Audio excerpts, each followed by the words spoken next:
Welcome to a little bit of a different First Opinions video. This one is going to be a lot less formal. It's just going to be me solo talking about my experience of playing this game as I went through it. This is Xatrom Command. It's an indie top-down twin-stick shooter that was done by 9rat1 Studios. This sits at about a price point of $5 US, and I honestly have a bit of a struggle finding enough reasons to even justify that price point. Right away you can see that the graphics leave a lot to be desired. They're very basic. I know that it's going for a retro feel, maybe something like you would have seen in the arcade back in the day, maybe when home console ports of things like Smash TV started coming out. And it does move relatively smoothly, but that's kind of the extent of what I can say really positive about it. There is a very, very severe lack of enemy variety, and especially power-ups. There's two types of weapons that you can get that will give you a temporary boost, but both of them are just variations of a spread attack.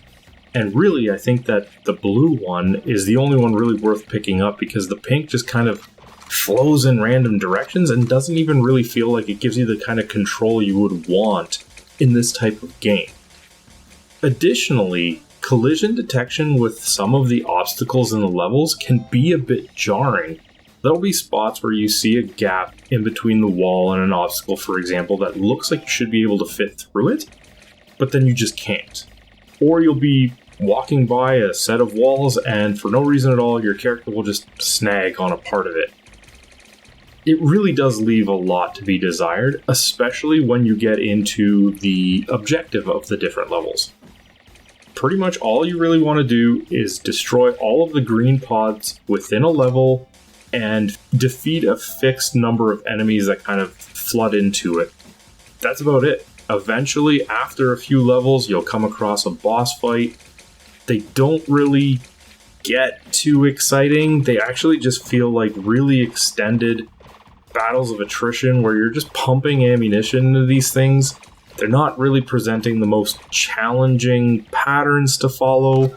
In fact, I was able to complete this game twice without dying a single time, and they do give you more than enough health packs to never really have to worry about that.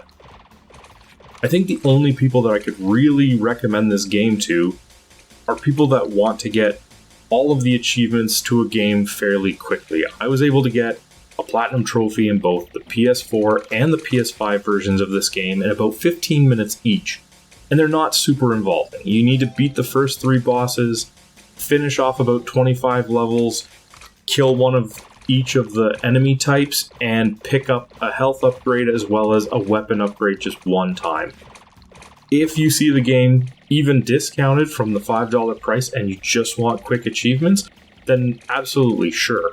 But beyond that, I don't think that even adding co-op to it, multiple difficulties, a survival mode, boss rush mode, that this game does have, will actually entice you to want to keep playing it. You're going to finish these achievements and then you're probably just going to be done with it.